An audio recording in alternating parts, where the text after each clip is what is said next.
everybody, it's great to see you here. So the aim of these prayer space sessions is to equip us to host the best prayer spaces that we can.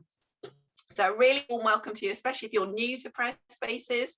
If you are, we'd really encourage you to visit our website where you can find out everything you need to know about getting started with prayer spaces. We'd also love you to email the lovely Laura, who is our prayer spaces coordinator, and her email I'm hoping she'll stick in the chat in a moment. So if you're new, please do get in touch with us. We'd love to support you. Also just to say that all the previous prayer space sessions that we've hosted we recorded them, and they're on our website in the resources section under the training events tag. And they're also on YouTube. So if you've missed any, if this is your first prayer space session or you've missed some, we've covered all sorts of topics that will help you to host really great prayer spaces. So do check those out. We'd love it if you'd use the chat this evening to post any questions or comments or maybe experiences that you have that would be really good to share. We're a movement, we're a network, so it's really great if you feel like you can join in and share your own experience. That would be really, really great. So tonight we're in kind of session 2 of a little series of 4, which are based on the conclusions of some research that we commissioned in 2017. And the conclusions that the researchers came to were that in prayer spaces, children and young people spend some time relating to and exploring their relationship with themselves, with God, with other people that they know, and with the wider world around them. So those 4 areas of relational spirituality, that's kind of what the researchers found children and young people are doing in a prayer space. And so session 8, which was our last session in September, focused on the area of relating to God in a prayer space. So we looked at the theology of prayer spaces.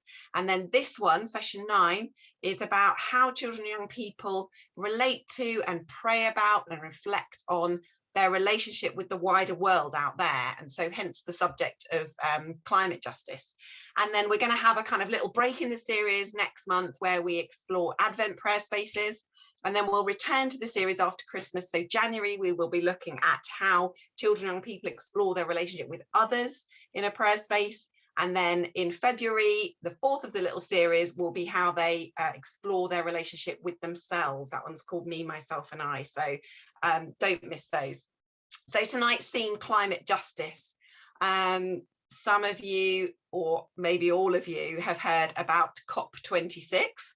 I only found out today that what the COP stands for. I don't know if anybody knows, some of you might. And I've actually forgotten to write it down, but it was something like, no, I'm not going to remember it. But anyway, the 26 is because there are basically 26 governments who are all meeting together at the beginning of November in Glasgow, up for the Scottish representatives here tonight, in Glasgow for 13 days in November to basically discuss the issues of climate change, the climate emergency and climate justice. And a fun fact, there's going to be 25,000 delegates at the conference, which is incredible. So the heads of government will discuss, and then they'll go home and leave their kind of key delegates, their negotiators, to do the rest.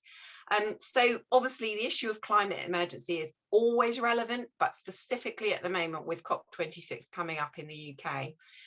So our aim tonight specifically is to help you to create great prayer spaces based on the themes of climate justice. And to really ponder and think about how can we be better stewards of God's world, of God's creation, and how can we create space for children and young people to think and to pray about climate change in a way that's positive and in a way that's hopeful and not despairing. So we've got some fantastic guests. We've got the fantastic Jane Gillis and Laura Young with us, and we're really looking forward to hearing from them in a few moments. And then we're going to have a short time in breakouts. We know that some of you aren't so keen on breakouts, but we'd love it if you'd really opt in and take part. They're only about 10 minutes long, and they're just really a reflection on what you've heard in the interviews. We're going to then have a short time for feedback and any questions. Then we've got a little bit of news and some updates on some resources that we can support you with. hosting climate themed prayer spaces from Laura, and then we're going to finish at 8:30. So I hope that's all okay. I hope you're excited for it. I definitely am. The team is.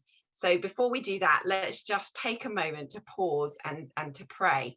And so let's just take a moment and be still. And I'd really love it if you would just think about, what is your favorite aspect, item, view in God's creation? So it could be a landscape that you love. It could be an animal that you love. Let's just kind of enjoy them. Let's just kind of have a moment of wonder and celebration at all the beautiful things that God has made that bring us real joy and that connect us with God.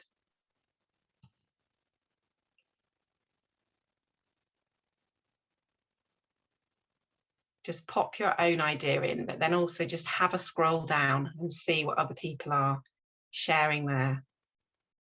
Just the wonder of God's creation.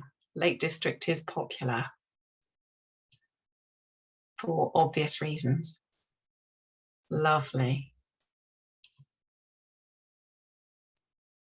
Just have a moment of awe and wonder as we just think about and celebrate the incredible world that God has made and placed us in.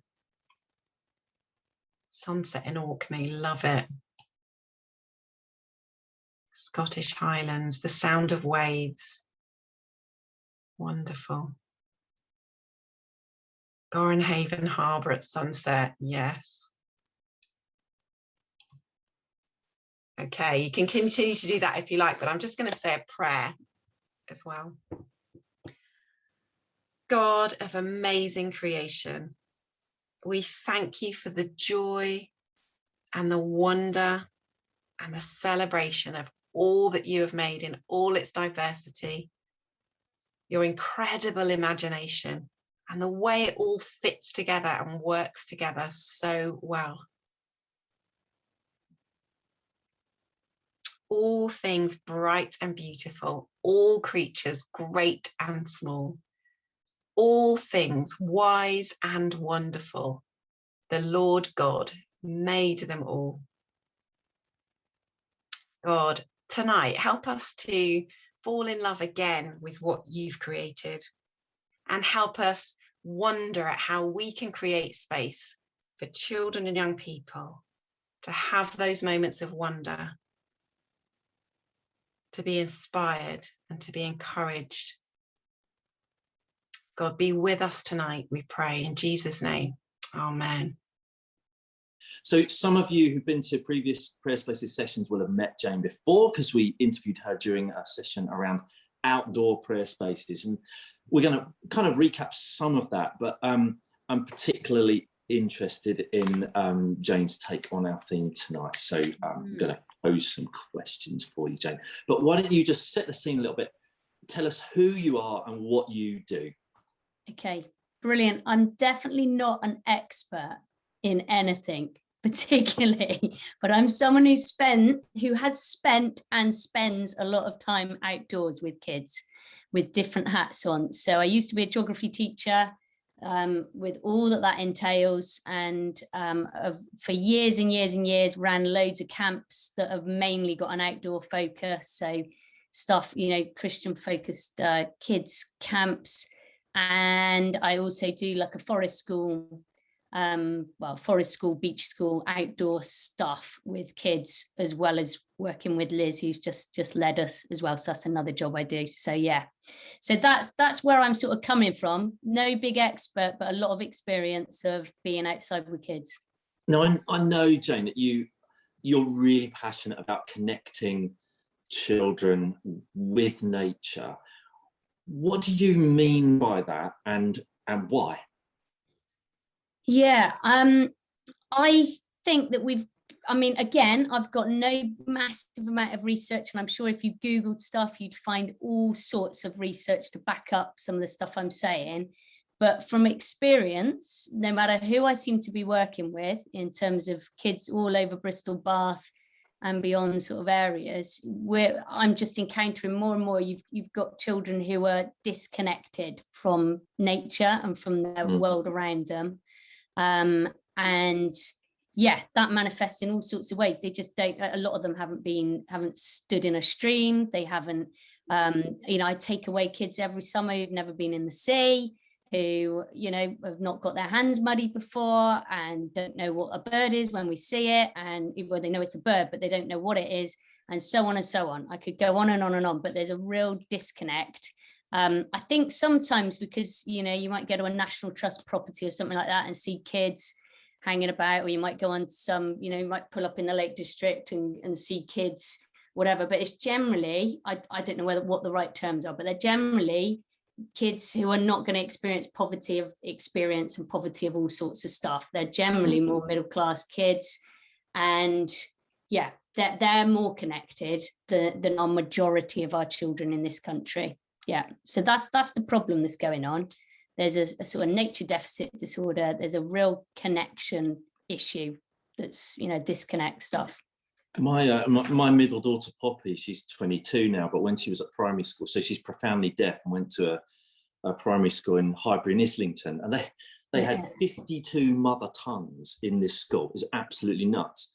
And the whole school once a year they booked out a train and took the whole school to Clacton every year. It took them hours to get there. They were probably an hour and a half on the beach and then hours to get back. But the reason the head teacher said was because some of these kids had never been to a beach before, and it was their one experience. So, we were in a prayer space with you last week, and I remember you talking about kids who'd never looked through binoculars before. Yep. And tell us a bit about those experiences. Yeah, I mean, I'm quite, well, I am, I suppose. You suddenly realise, actually, I am quite passionate about this. I'm passionate about kids' experience in the outdoors.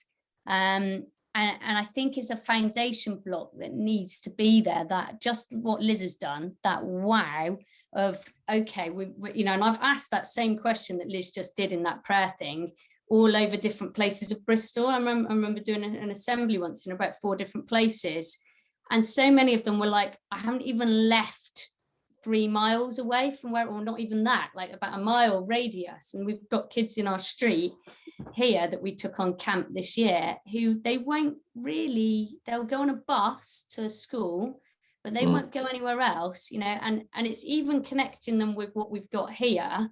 How do we do that? How do we get them wowing at the world that's around them, loving it, loving what's flying above, what they're seeing, all of that?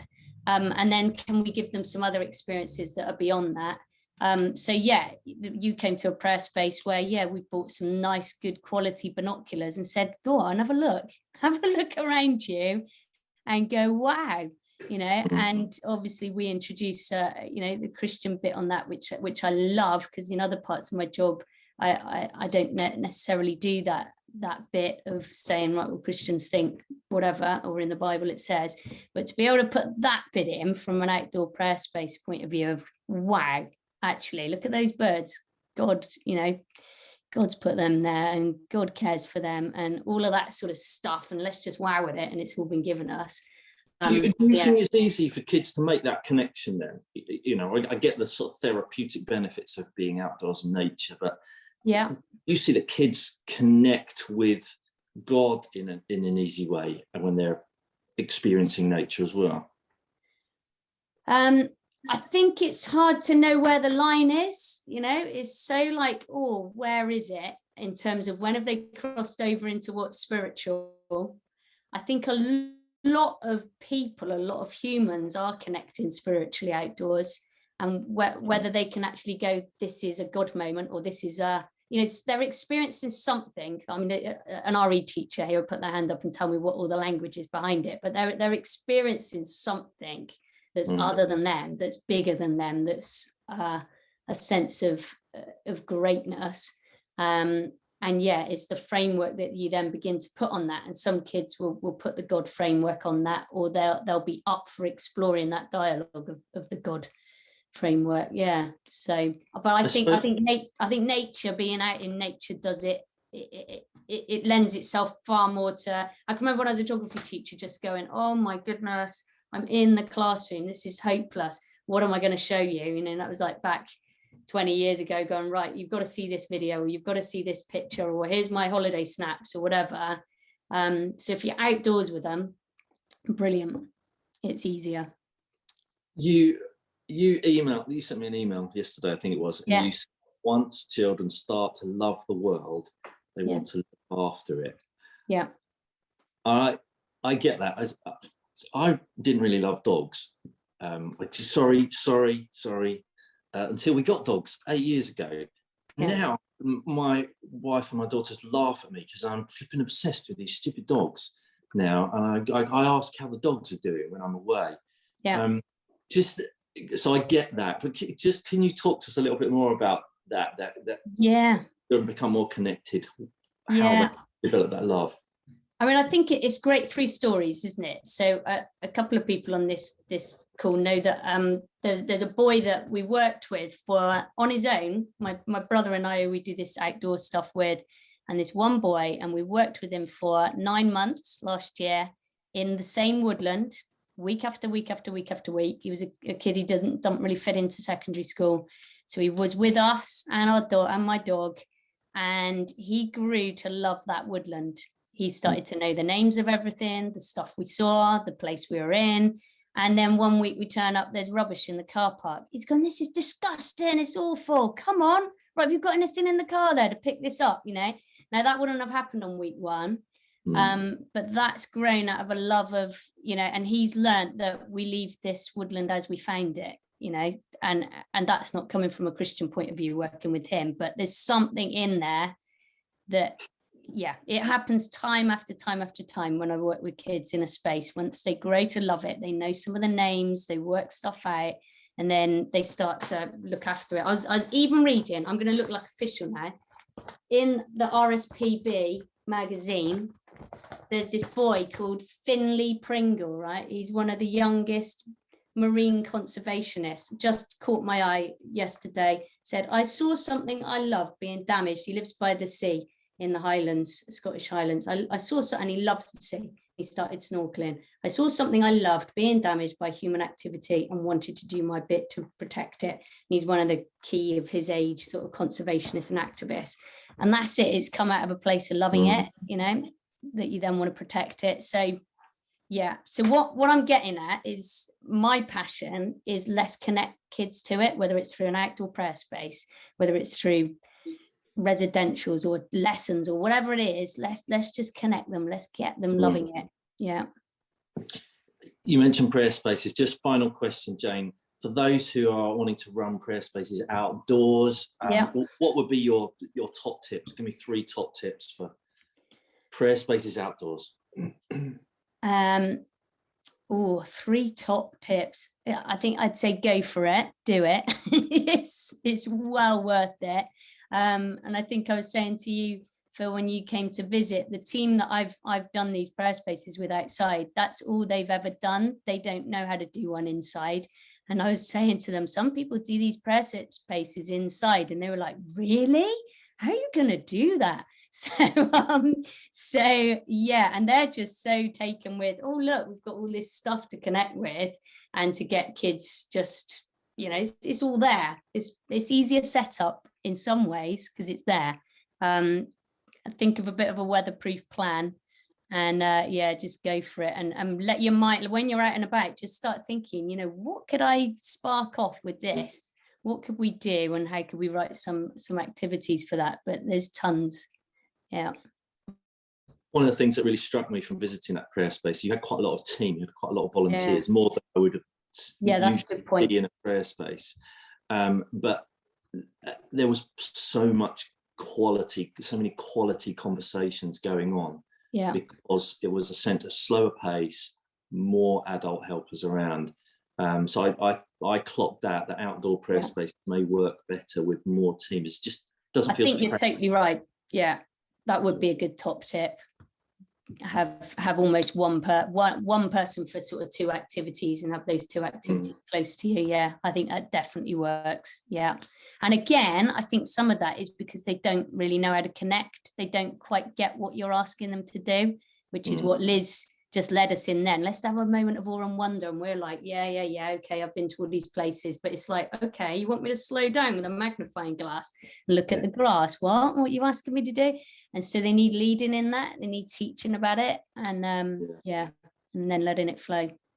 Jane, so grateful you could join us tonight. So interesting. We could carry on talking, but I'm going to dive into a conversation with Laura now. So thank you so much, Jane. Great stuff. Laura Young, also known as Less Waste Laura. Laura, tell us who you are, what you do, and in particular, why Less Waste Laura? Yeah, well, hello. You won't hear fireworks in the background of my video, but you might hear cafe noises because I'm actually in Edinburgh just now, and so I'm calling it from a cafe. So everyone in the cafe can also hear about this, which is great. I normally am from Glasgow, and I do a few different jobs. I guess one of the jobs I do is I'm the COP26 coordinator with Tier Fund, which obviously means my diary is a bit mad at the moment, which is why I'm calling in from Edinburgh in a cafe and not my house or somewhere more appropriate. But I'm also known online as Less Waste Laura, and so I guess you could say I'm a influencer. I don't like that word, but that's the kind of terminology. And I exist to talk about waste, plastic, sustainability online. I feel you've got speakers. Jane, I did geography at uni, so we are one and the same. So I'm a geographer as well. And a few years ago, I think maybe 4 years ago now, I decided to set up this thing because I wanted to live a more sustainable life. And Less Waste Laura was the goal. Not zero waste, because it's hard to be perfect, but less waste, and it had a bit of a ring to it. So that's what I do online. Can you tell us, Laura, can you remember what was your first step into this world of less waste, climate justice, however you want to describe it? Yeah, it was great. Do you know, it's a good story after what Jane has said, because I think, first of all, I started this journey kind of like really thinking about it quite consciously. Obviously, I loved the outdoors. Like, I was really, privileged to grow up in a household that we, did stuff outside. But we saw Blue Planet. That was a thing in 2017, 2018. That was a big deal. And so I really started to see bits of the world I've never seen before, becoming impacted by plastic and waste. But it was actually on a New Year's Day walk. So on the 1st of January, 2018, I was on a walk with friends and family on the east coast of Scotland in a lovely place called Ely. And as we were on this walk, a kind of walk that you start thinking about the year ahead, really beautiful, what's the year going to look like? And we started seeing rubbish, just like fishing nets, plastic bottles, fireworks from the night before, just like utter garbage across this beach. And I just thought, it's the 1st of January of a new year, like this is awful, this should not be here. But also I was reminded that any of this could have been mine, this could be my waste, this could be anyone's waste. And so, I really started to think about, this is a place that I love and I want to protect this place. And so that's when I started thinking about it. It was a New Year's resolution that kicked off my kind of journey.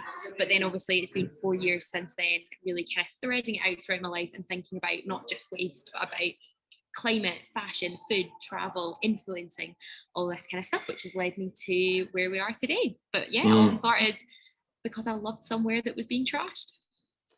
I've been in lots of prayer spaces where there have been activities around climate change, environmental injustice, that sort of stuff.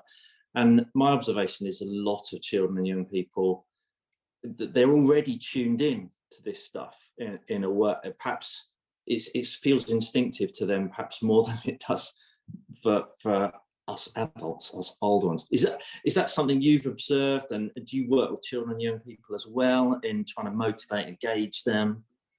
Yeah, I mean, I think the interesting thing is when you speak to a lot of young people, they're learning a lot more in school about things like climate and about plastic, about even just like recycling.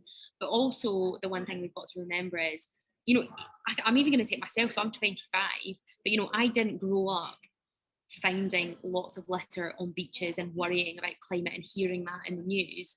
But this generation of young people are. You know, they're turning on the news and hearing about climate change, and that's something that my grandparents, my parents, and even me to an extent, you know, didn't really hear in the mainstream. So I think our young people are way more in tune with what's happening, and so they're totally more engaged, but often it's about helping them connect the dots, find their voice in all of this, and also put their energy into what they want to do with it. Yeah, I'd really like to hear your reflections. So one of the things that really struck me from Jane, talking to Jane just now, was this: if children and young people love something, then they'll do something about it, they'll protect it. Whereas a lot of the sort of climate change rhetoric is kind of fear. It's sort of starting with panic.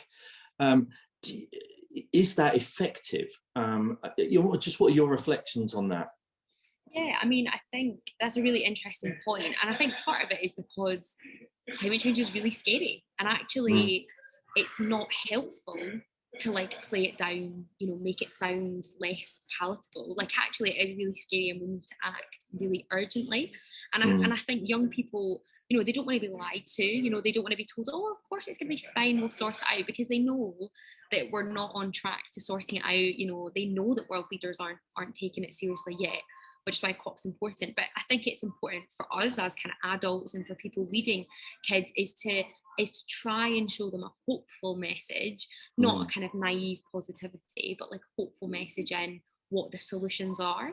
And I think a lot of that starts with community organising. It starts with getting the grassroots movements going. That's, you know, one of the best things about schools is like that's the place for a lot of this stuff to start. And it's really about showing, you know, engagement. And I think that's one thing that we can all try and do a lot more.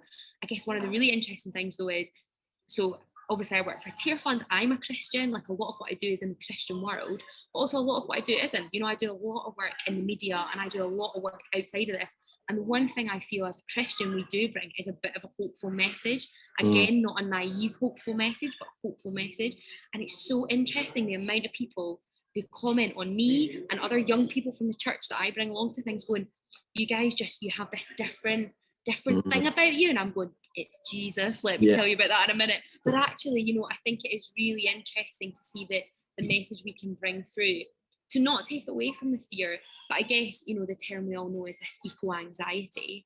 And I think this is a real thing, you know, like at university, I have friends I went to university with who like are deciding not to have children because of climate change, you know, really like it is. And there is young people coming up, you know, really thinking about this. So I think it's important we engage in these conversations, but not play it down. And I've seen someone's put in the thing, anger at older generations' complacency. And I think that's really true. You know, I think it's also because there's been lots of generations who've profited on the kind of way that we've lived. And it's important to recognise the wrongdoings, but put that hopeful, positive message in and get moving. But yeah. You just made me think of David Attenborough, because he's always hopeful, isn't he? But the recent stuff he's done has been a warning as well, hasn't it? It's been quite stark, but there's always that sort of hope and wonder and in there as well. There was. Go on, you go. No, I was just going to say there was a really good thing actually on last night, 2 nights ago, and it's the Earthshot Prize. I don't know if you've seen this, but it's the new kind of Prince William. He did this award ceremony and gave out lots of millions of pounds to some great things. But, you know, although I don't believe a few individuals will save the planet, right? We need everyone doing something. It was actually really good to see that, because it was a bit more of a celebration. It was a bit more of like, enough doom and gloom, let's actually have a look at the solutions that are out there. And it's just a really good like place to point young people towards as well, to be like, here's a little kind of cool thing you can watch. But I do agree that the messaging has changed a lot to be a lot more urgent recently. Yeah. Just if you were going to summarize in just a few sentences, Laura, why is this top of the list for Christians? Why is this a big deal for followers of Jesus? You know, because I do think there's, for some people, it's like a peripheral, it's like a special interest area, you know. What's your response when you come face to face with that? Yeah, great question. I think a lot of my work kind of surrounds this. I mean, first of all, if you were to pick up the Bible and start reading it, you only need to get page 2 to find out that, you know, we've got a responsibility to look after this planet. And actually, when you look around, you can see we aren't. And so first of all, there's just this thing of like this beautiful creation that's supposed to be able to sustain us, we're ruining. So that's the kind of first thing. And it's not, you know, it's not an issue that's on the periphery, it's right there at the beginning. And, you know, even if you then read scripture all the way through to the end, you just see creation threaded throughout. But I also think that climate change is not just an issue that affects the world in terms of like ice or animals or forests, it's also a people issue. And the way that we talk about climate change is actually now we talk about climate justice or climate injustice, because we know that people are at the front of this. And I mean, communities around the world who are the least responsible in terms of carbon emissions, in terms of economies, they're the ones who are being impacted.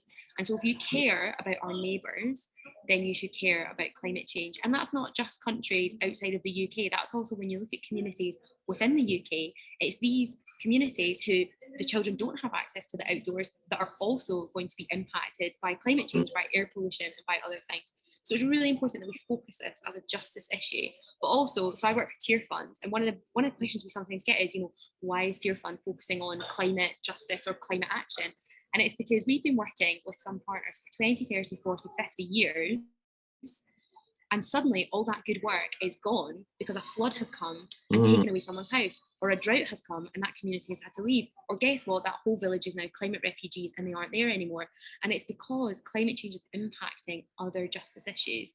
So if you care about, you know, gender equality, refugees, you know, whatever, climate change is going to impact that. And I think that's something that we are seeing time and time and time again. And so I guess one of the big things to talk about as a Christian is like, the one thing we know the Bible talks about is justice, and we know that we've been asked to live differently, we've been asked to engage with this, and so it's really important that we see that. And there's a really good word that was coined a couple of years ago, intersectionality, and it's this fact that when you have a justice issue, like it's never standalone. You know, no justice issue is kind of just on its own and that's the only thing. It's all threaded throughout, and so there's so many reasons. And like one of the best things is actually when we turn to the Bible, although you might not hear the words climate change or climate justice, it is threaded throughout it. And I think one of the best things about the work that I've done to kind of wrap up this answer before I do actually just preach on it, because I could do that if you want, is, you know, in the last year, it has been amazing to see the hearts and minds of so many Christians and churches and school groups and everything changed to realise that this is a Christian issue. And now to see, and you might not even know it, but some of the leading like climate people around the world are Christian, and it is phenomenal to see that, because like that's what drives them. And I think that's really key, that we get more Christians to the front. Yes, I'm seeing people cheering. Woo! Anyway, I'll stop there. No, that's brilliant. I do a little bit of work with the Anglican Church, the Diocese of Durham, and they've just sort of reviewed their high-level priorities and added into the young people and mission and that kind of stuff. It's the environment and climate change. They've made it one of their top-level priorities. So, and we have to be leading the way. We have a worldview, don't we? We have a theology, we have a worldview that should, and a hopeful one, as you've said as well. I mean, with prayer spaces in schools since the very beginning, whatever, 13, 14 years ago, we've always tried to encourage any local church that are running prayer spaces to always include justice-themed activities, because we believe it's such an important part of what it means to follow Jesus. It's impossible to follow Jesus without pursuing justice and challenging injustice. So, you know, this resonates very strongly for us, and obviously it's good education as well, because schools like this kind of stuff. Just in closing, Laura, you've got a Zoom room full of people who are either running prayer spaces or are going to be running prayer spaces. What would be your appeal to us, your advice to us, your encouragement to us, prophetic words to us, whatever you want to do? All right, let me pull out some prophetic words from my back pocket. You know, I think first of all, like a thank you for the work that you are doing, because these spaces are so important. And actually, I've, you know, spoken to young people who come from a variety of spaces and backgrounds, and you know, some of them have great stories of stuff that happens in schools, and you don't always get the feedback. So thank you on behalf of them, because they're also a bit shy.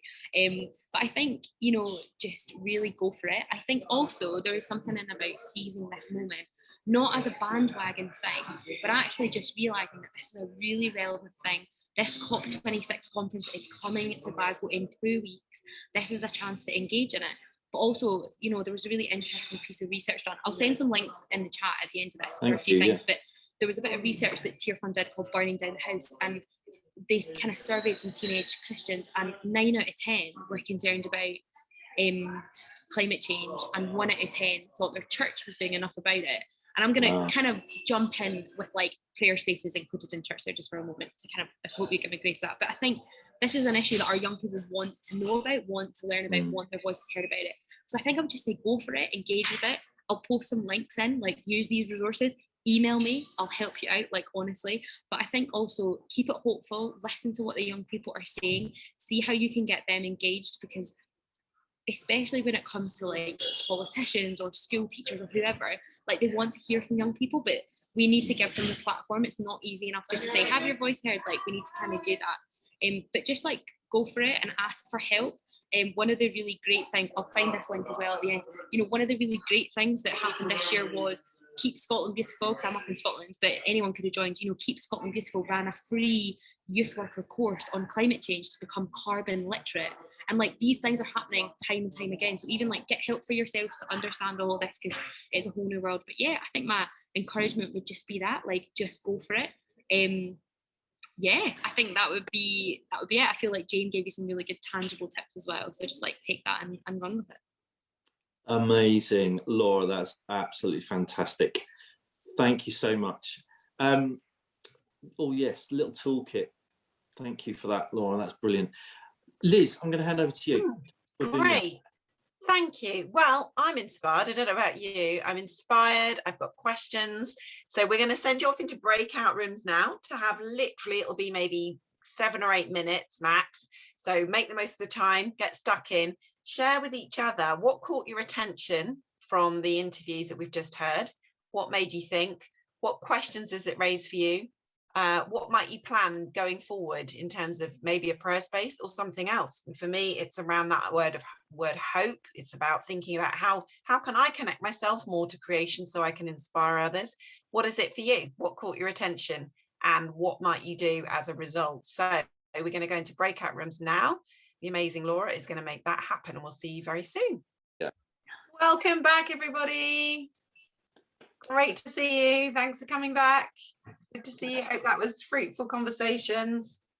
Good to see you back again. Okay, so I'm going to pick on a few people to share anything that was aired in your group that was chatted about that might be encouraging or inspiring or informative for the rest of us. So I'm going to start with, let's start as I did last time with Emma Thompson. Are you there? And can you tell us? Always pick on me, Liz. I know, you're my Me favourite. and Tim. Don't tell anyone. Tim and I were in the same group actually. Yeah, we had a good week chat. I think some of the stuff is it's where there's so much information. Where do you start? Feels a bit overwhelming. This topic is something that is weighty and where to begin. But kind of mentioned that actually the website's got loads of places that can help us start. We didn't really have loads of conclusions, lots of questions, mostly around how do you continue this beyond the hype of COP over the next couple of weeks. This is a justice issue. How do we help children? But also reflected a wee bit on how in these rooms we are giving children some power to engage in this, something that feels so big, and they have no power to engage in climate, what's going on with the climate. It's overwhelming. But in a prayer space, what they can do through writing or through doing some simple things are able to really engage and have some sort of hope to it. So that's was one of the things that came out, as these spaces can be really pivotal where young people already are informed about the environment and about climate. This can give them an avenue to engage with it and process it. And the church is then at the front of that rather than kind of a little bit behind. So that was probably the main things. Fantastic. Yeah, I went to hear George Monbiot speak some time back, and he was talking about that issue of how we must not despair. We absolutely must not despair. We must have hope. And that is our biblical mandate. And so, yeah, that's really interesting, thinking about, you know, how do we communicate that and instill that in children around this issue. Thanks, Emma, for sharing that. What was going on in your group, Sian? We had a little bit of a discussion about quite a few things that sort of, please help me if I miss something out, group, that was, you know, that we struggled with regards to things feeling like they were opposites to a certain extent. So we talked about, no, I've gone completely blank. We spoke about how we could help children experience some of these things that maybe are on their doorstep as well, and what that means for us as a church, and how we go about helping those children to have those experiences. Does anybody else from my group want to add to that, because I have gone a little bit blank? Oh, Sean, no, it happens to me all the time. Owen, were you in Sean's group? Yeah, it was. Yeah. So one of the tensions was between two things that were talked about, as children now are really concerned about the environment, but are less connected to the environment. And is that a recipe for anxiety? And so how do we help children develop mental resilience, or how do we help bridge that gap? You know, that was a kind of interesting tension to note. And also there was something around being motivated by love and being motivated by fear. We kind of reflected a bit more on that. And also that children coming into our churches might have a whole creation care. Sian, you did a great job. Might be motivated by a very creation care thing, but some of our church theology might be, well, when you die, you're going to go to heaven. And, you know, so it doesn't matter so much. So the renewed earth kind of theology rather than the new earth. Thanks Owen. That's a really important point, isn't it? You know, we are, as Christians, we are motivated by our theology, and it does raise questions, you know, deeper, wider theological questions in some contexts. So yeah, thank you very much for raising that. And I liked what you were saying about mental health. There is definitely a mental health issue connected here, isn't there? When we're talking about an issue that creates some fear and some anxiety in not just children but adults, we do need to bear the mental health of the children and people we're working with in mind very much around this issue. So yeah, thanks ever so much for that, Owen. Beverly Ann, where are you? Would you like to share something from your group? Hold on. Hi there. Sorry, I was just unmuting myself. I was just in the middle there, and yes, I'll share. I was just in the middle of actually asking Jane a question that I meant to share or ask with Kirsty and Jane, who were in the group. And it was actually about children with emotional and behavioural problems, how they cope with the outdoor space.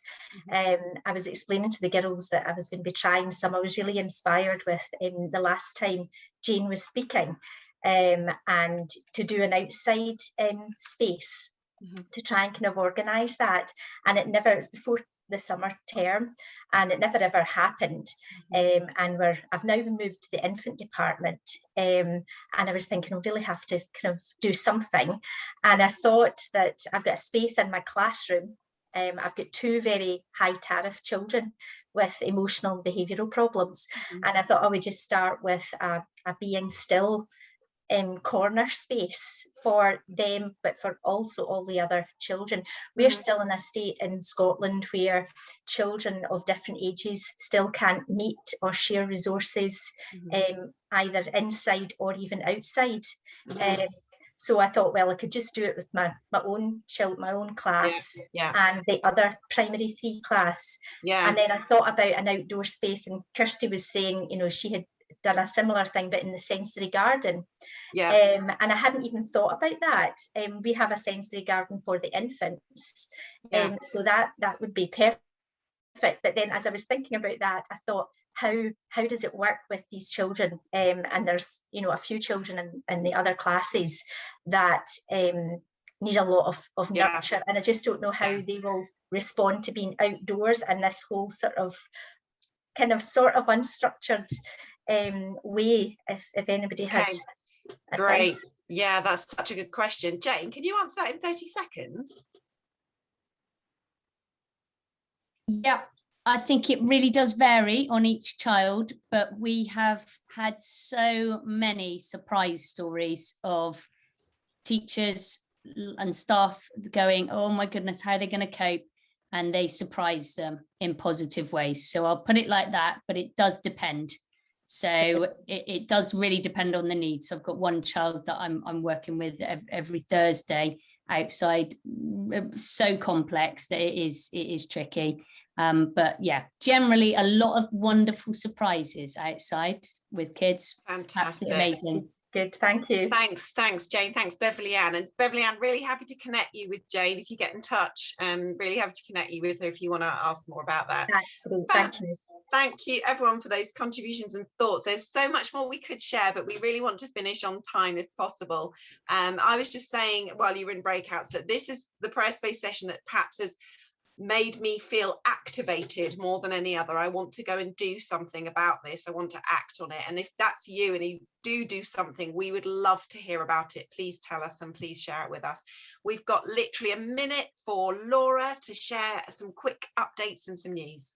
A blog to share some of our climate change prayer activities. So I'm just going to pop that in the chat now, but it's also on our website so you can have a browse. But we've got 5 different activities that you could use in your climate change themed prayer spaces, and also would love to share that filming has begun on our new promo video. So we were down in Bristol on Tuesday filming in a primary school there, so the outdoor prayer space with Jane, and yeah, so we've got some amazing footage and we are very excited about sharing that with you guys, hopefully in the next few months.